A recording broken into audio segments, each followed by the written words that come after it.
Okay, here's my advice to all of our academy guys and girls after the high school state tournament.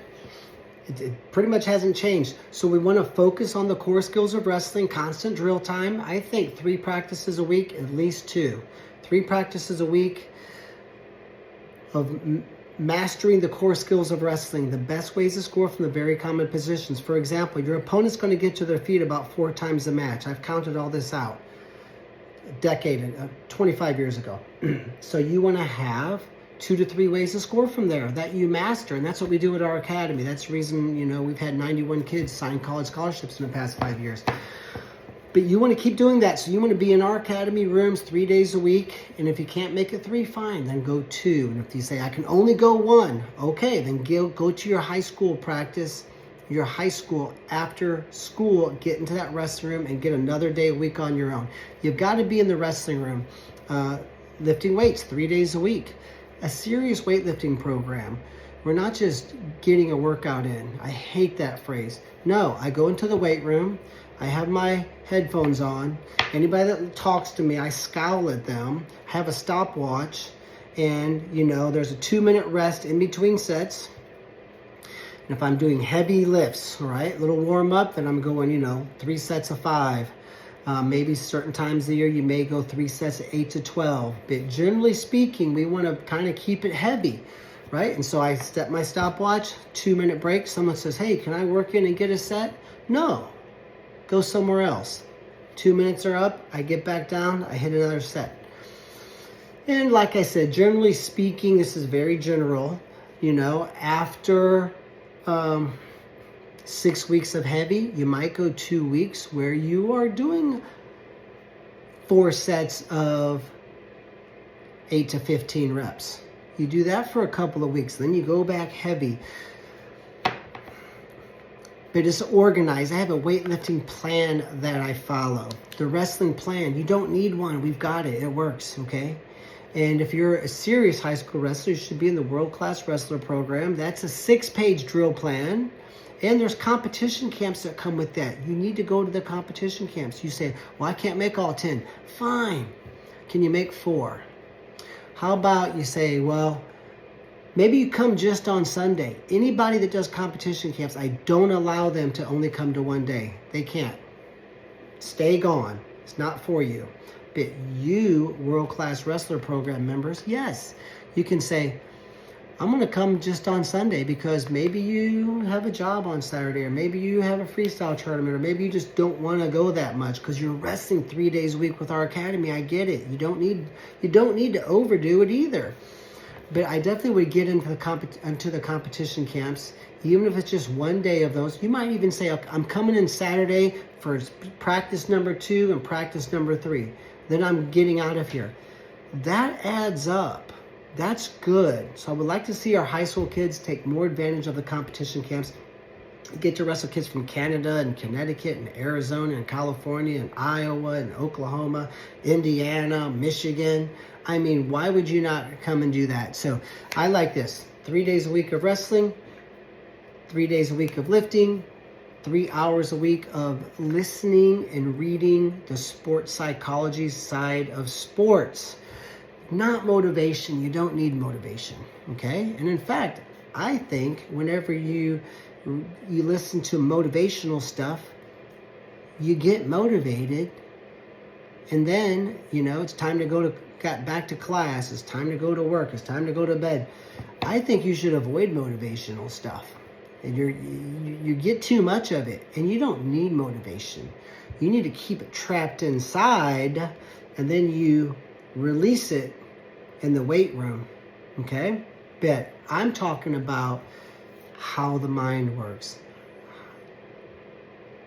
how not to choke in big matches, how to think. This is something we all struggle with, okay? So your confidence is always kind of ebbing and flowing. It's never going to be awesome, and it's going to come and go. It's got to be paid attention to, just like your single leg. If you lose your single leg just 10%, now instead of being the state champ, you're 4th. I always say this, Serena Williams, if her backhand on the tennis court, if she loses it by 3%, she's ranked number 12th in the world instead of number 1. Cost her $30 million. So yes, at a high level, we have to pay attention to it, but it also doesn't have to be perfect. Sometimes sometimes your conditioning is not as good as it used to be. Maybe your strength, maybe your confidence. So you don't have to feel 100% amazing at all times. At Oklahoma State, they taught us you're only going to have 5 matches in your entire life where you feel like $1 million before, during, and after the match. It's always something. You know, fractured finger, tired legs, tough weight cut. You know, you ate and, you know, you feel like, you know, you're still kind of bloated. You got to wrestle. You had a crappy warm up. It's cold in the gym. You know, you thought you had a match and then you didn't. And then now you got a 3-hour wait until your next. It's all, or they redid the bracket. Now you have the NCAA champion second round. I mean, it's always some bullshit. Don't worry about it. Okay. But in a nutshell, remember, it's okay to be a normal human and have normal human thoughts. And also, you're going to be a little bit nervous. You're going to have a little bit of self-doubt. Welcome to America. Welcome to being a human being. You should have some self-doubt. Okay, if I had to wrestle Madeline Haynes or Austin Brown or whoever these state finalists were this weekend, I'd have some self-doubt too. You should have a little self-doubt. This is somebody who could take my title from me. It's good. And we like to say, besides, it's okay to be a normal human and have normal human thoughts, we like to also say what?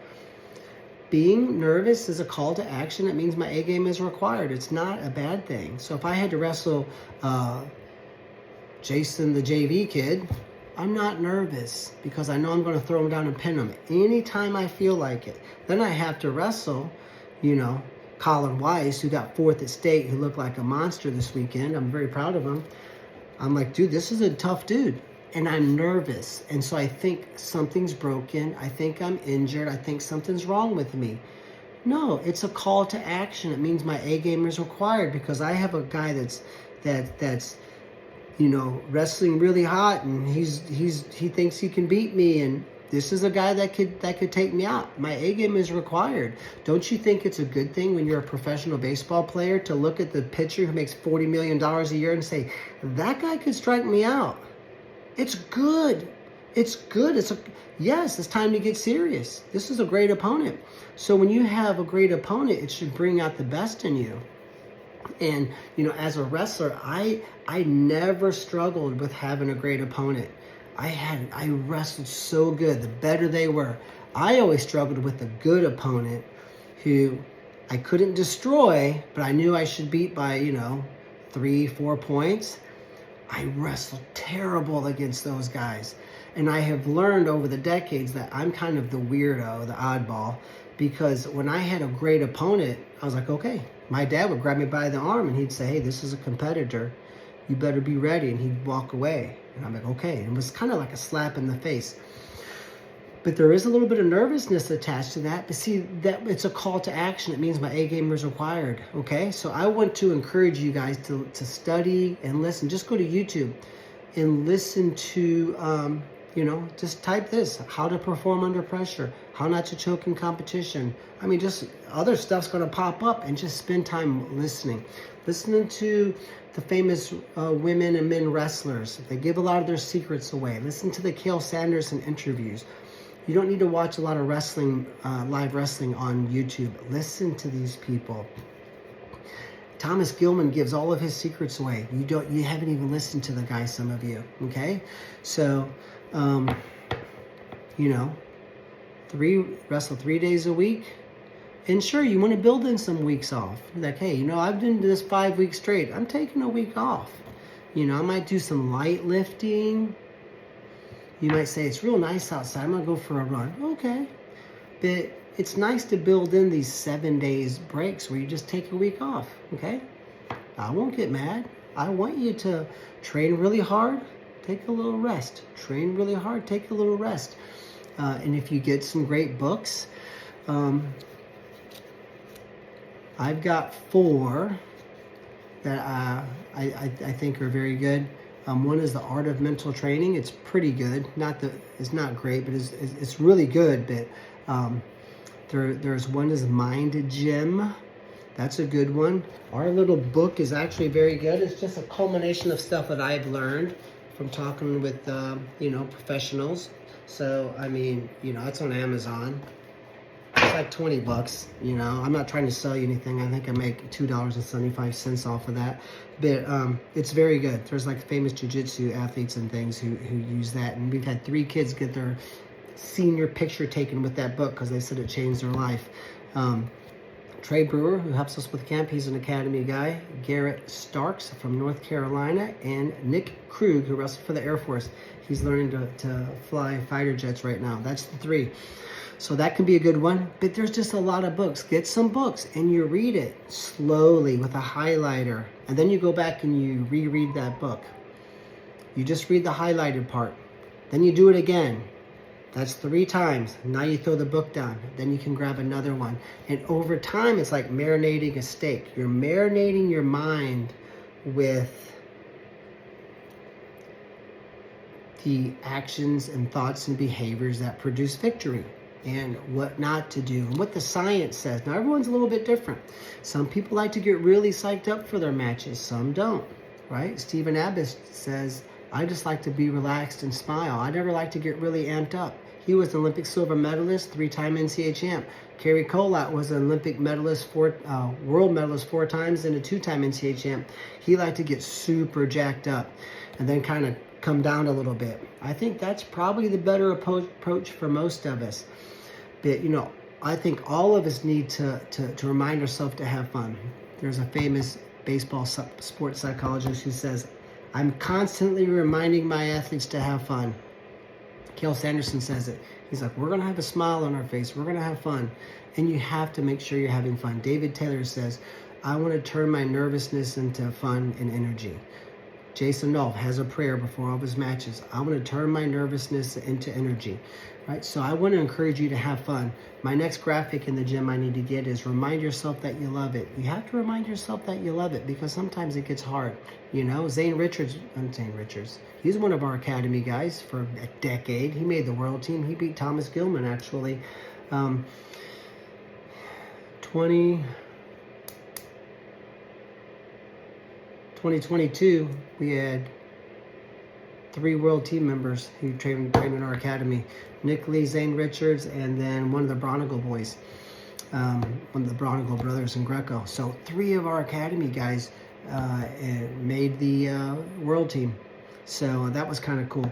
But so you do want to make sure that it's fun because listen, this is not life or death. You know, after Caden lost, I don't know, it was like over Christmas break or something. Somebody walked by and goes, how's Caden doing? I go, fine. There's been no death in this family. And I walked away. I probably sounded like a jerk, which I've been known to do. But I'm like, what the fuck? Yeah, he's fine. There's been no death in this family. It's a fucking wrestling match. Doesn't matter. One day when you guys have, all of you are going to have kids of your own. That's what's important. The health of your mom and dad, your parents, you know, you have a nice house to live in. And there's kids who, I mean, I don't mean to be morbid, but there's kids who have illnesses and you're freaking out over a wrestling match. It's a little bit selfish. Some of you guys. And I was too, and I get it because we want to be great because we put a lot into this. But let's have perspective. The number one thing is perspective. This is important, but like Helen Marula said, she said, her coach, Terry Steiner, who I kind of grew up wrestling sort of with, he was like, Helen, you want to make this Olympic team. You don't need this. And she's like, no, Terry, you don't understand. I need this. I need this. This is what my whole life has been about.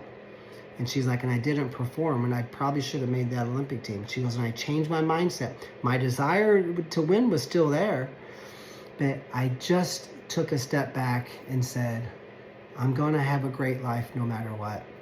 This is something that I want very badly, but I can't approach it like it's life or death. And she says, I've relaxed. And then she made the Olympic team, and that's the year she beat the woman who had not lost in 13 years. And then since then, you know, she's been 3rd and 2nd at the Olympics. So that's perspective. And I would encourage you guys, when you're studying sports psychology, 2 to 3 hours a week, that's something in the back of your mind. Remind yourself that you love it. Have fun. Don't forget to have fun. Like Ken Raznick Rosari, something like that, ultra famous baseball sports psychologist. He goes, I'm constantly reminding my athletes, he works with the pros, used to have fun, right? To enjoy it and, keep things in perspective. So that's what I would like to see you guys do moving forward. And always remember this, and this is going to sound like a cop-out, but this is true. When I was at Oklahoma State, they sat us down as freshmen and they held up the orange and black uniform and they said, if you don't win, you don't wear this. And this is putting pressure on us. And they're like, you need to expect yourself to win. So the coaches expect it, the fans expect it, the janitors expect it, the staff expect it, the college professors expect it, the students expect it, the security, the state of Oklahoma expects it, and you need to expect to win. That doesn't mean you need to expect to win every match the rest of your life. It means you need to expect that, hey, you know what? If you're trying to climb Mount Everest, you got to say, I know I can get there. I know I can get there. I know I can get there. I know I can get there. I know I can get there. I know I can get there. And that's what we're talking about. So that you have to have that approach, but you want to temper that a little bit with perspective and enjoying the journey. Okay, and I always thought the whole phrase, life is about the journey, not the destination. I thought that was stupid. I thought, no, it's a destination.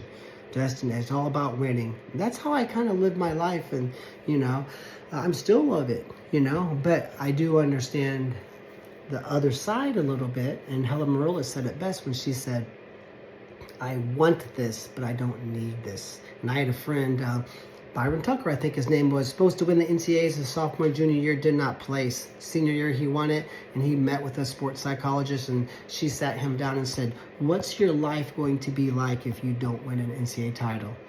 And he had a girlfriend and engaged. He's like, I'm going to marry whatever her name is, and we're going to have kids, and I'm going to be a high school coach, and she's doing this, and we're going to live in Oklahoma by her family or Kansas or wherever they're from.